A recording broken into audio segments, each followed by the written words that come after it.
I've mentioned a few times before about a certain relationship that broke my mental health.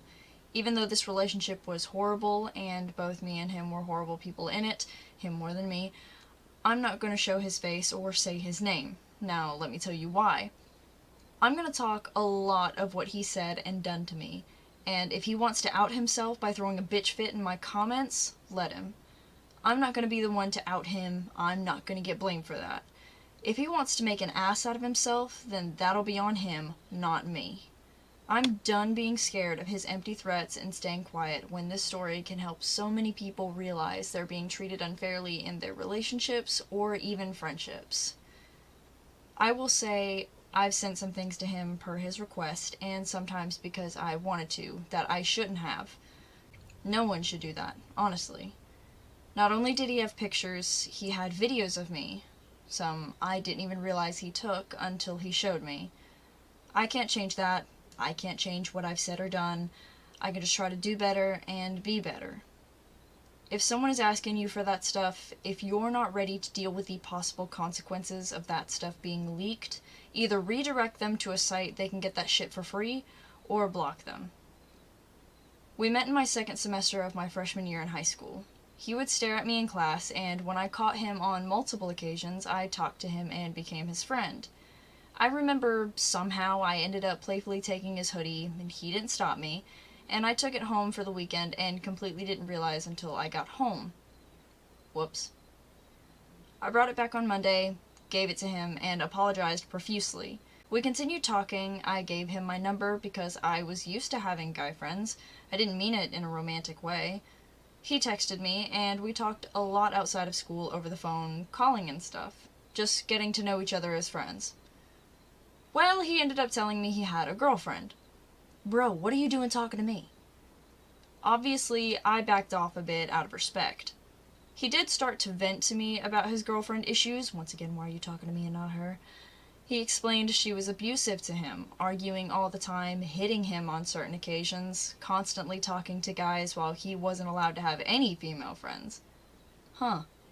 How are you able to talk to me then? Well, as a friend, I advised him either he talk to her and somehow fix it if they cared for each other, or just leave. I know that might sound like I'm being a vindictive homewrecker, but ask any of my friends, guy, girl, or in between. I have said that phrase to all of them. If you're not happy, then leave. I don't know why it's so much easier for me to stand up for others and argue when it comes to them being mistreated, but when it comes to myself, I just can't really read whether I'm blowing it up out of proportion or not. I can take it, but I'm not gonna let you treat someone I care about that way. He ended up breaking up with her while I was at a friend's house, and he was sending me screenshots of the pictures she was sending him. One was of a revolver, the other was a picture of her crying and holding it to her head. She was threatening suicide if he left her. I just told him, dude, you need to call someone, whether it be your parents or her parents, but someone else to deal with this. He ended up finally getting his parents to call hers, calming her down. I asked if by some chance it was a bluff, but he told me it was loaded. That did not help my anxiety, but ultimately, I wasn't gonna worry with it. From my point of view, this girl was someone who needed to get help and not my friend. I was gonna worry about me and only me. I told him he needed to just take a break from relationships. We'd text a few times in the day. Texts turned to us just calling and chatting again, like I did with other friends, and eventually he started hardcore flirting with me. And since I hadn't had a genuine relationship in, ever, because I don't count the ones in my middle school years, I ended up reciprocating the flirtatious comments. He seemed nice to me, even though I didn't exactly approve of his smoking habits, but I normally didn't care if others did it. It just wasn't my thing personally. He ended up asking me out, and because I thought he was the cool, tough guy who'd protect me, be sweet to me, I agreed. I really thought I could fix him. People, please, they are not your people to fix! Things started out normally. We walked to classes together, we'd text and call, hang out in the early mornings before class. I still had guy friends who I hung out with, and when I was walking with one of my good guy friends, he said that my boyfriend had come up, tapped me on the shoulder, gave me a look, glared at him, and walked off. I hadn't remembered that at all, and I wish I did, because that probably would have given me the notion of, hey, maybe this asshat isn't worth it. Well, things continue normally, and we're in class one day. He vaped and smoked weed, so I knew he always had something on him. This girl starts flirting with him, and I can obviously pick up on it. I get pissy over it because why isn't he defending the relationship? Completely went over my head that he talked to me while he had a girlfriend, clearly with intent to get to me, so maybe he'd do the same to me. They say how you get 'em is how you lose 'em. I stormed out when the bell rung, and he followed me to my locker, apologizing because he couldn't tell she was flirting. I forgave him, and things went back to normal. A few days later, that's when COVID spikes. He gets into a very heated argument at school with some kid. He yelled my name in the school and told me to carry his stuff to class while he went to go deal with him. I really just wish I told him to fuck off, I wasn't his maid, and that I didn't want to get involved. I took his stuff, and my anxiety is through the roof. He comes back to class, bruised knuckles. I thought he got into a fight, all because he felt remotely threatened and angry. Turns out he just punched a wall and argued with the kid. Remember this detail, it's very important. He got sent home early, I go home upset. My guy friend from earlier offers for me to go hang with him and his brother, and I tell them all about it.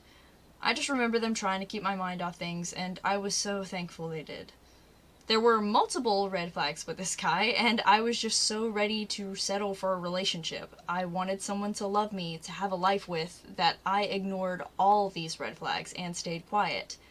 I had a lot of pent-up emotions since I couldn't talk to him without him feeding me some bullshit story and love shit, saying he played games now, but things would be different in the future, how we'd have kids in the future, future faking and love bombing me that things would be great, so it gave me something to look forward to, so I'd stick through the pain and anger, eventually thinking it'd pass. God, I hate that fucking prick. Even in the beginning, with his drug habits, I'd get annoyed because he'd bail on me and ignore me while he went to go smoke with his stepbrother. I explained that to him, and he would get annoyed with me, saying his ex would try to get him to stop smoking, but he wouldn't stop for anyone. Oh my god, it's not the fact you smoked, it's that you bailed on me for hours, but you know what? Sure, now I'm gonna blame the habit itself. He talked about his ex in the beginning a lot. Shit-talking her, talking about her problems intimately, how she evidently had demons in her head, so she claimed. Like, looking back, literally every red flag was right there. Unfortunately, blood red is my favorite color. Turns out this girl actually shit-talked me to her friends, which, fair. I'm sure I looked like a homewrecker to her, so yeah, can't blame you there. My boyfriend had blocked her on everything after that, so that part was over with. We're out of school due to COVID. 2 weeks my ass. I finally got to go over to my best friend's house after forever of being away, and we spent every weekend together. One weekend, my boyfriend... Okay, it just feels wrong to refer to him this way. Y'all already know he's my ex, so we're just gonna call him that for the rest of this story. My ex was at his mom's house, and he was getting high off his ass. Apparently there was a party going on, which I didn't know till he told me that night, which did not help my overthinking. Every single cheating scenario came into my head that very moment, and he texted me saying, "I'm sorry baby, I'm really drunk, I've gotta go." This fucker doesn't answer for 15 hours. I was up all night stressing over it when he finally answered. I literally had Anu hold me because I could not breathe from the overwhelming emotions I felt. Remember this detail too, very important. 2 for 2, baby. He barely apologizes for that. Okay. And we get into this routine of calling every day, then sleeping on the phone, and then we're always on the phone.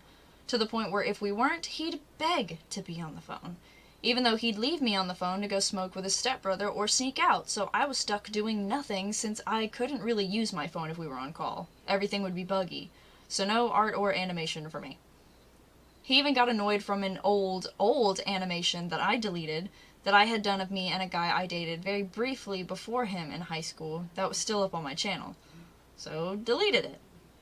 I was dragged into a lot of arguments with his parents. There'd be a lot of yelling, my ex would punch his chair, throw a temper tantrum, beat his computer desk, bang his head on it, and even be mad at me for what I'd say. Lots of emotional whiplash going on with that one. "Hey, old me, would you like to borrow my glasses? Because you're missing all these damn red flags." In all seriousness, I can't blame myself in the past for not noticing everything wrong. It was my first legit relationship, and I was so desperate for someone to love that was supposed to love me, I was willing to put up with anything. By the time the serious stuff started happening, I was in too deep. I already felt some sort of obligation alongside my love. I felt like every day I was fighting to prove I loved him from all his accusations. It was exhausting. Keep note of all these red flags, please, and make sure you're not settling too fast that you end up breaking parts of yourself just to try and fix someone else. There's a lot that goes on with the story, and I want to make sure I'm being careful and make sure I don't say anything wrong, because I'm not a licensed therapist at all. If anything, I need one myself. Thank you all for tuning into this video. I really feel like this story can help a lot of people out, since to me it started as a normal relationship but shifted to a bad one. To me, there were multiple telltale signs in other relationship videos I've seen, like age gaps, lies, manipulation from the start, etc., etc. But to me, this started as a normal relationship that turned into an abusive, toxic one. Sure, there were red flags I missed, but everyone has a few red flags on them. As I said, I was no saint when it came to this relationship either, though what I did, I learned from him or lied in order to impress him. I just feel like this story will help a lot of people out. I hope you guys stay safe and are happy in your friendships and relationships. Thank you for hanging around till the end card. I hope you stick around for more videos, and make sure to keep food by you.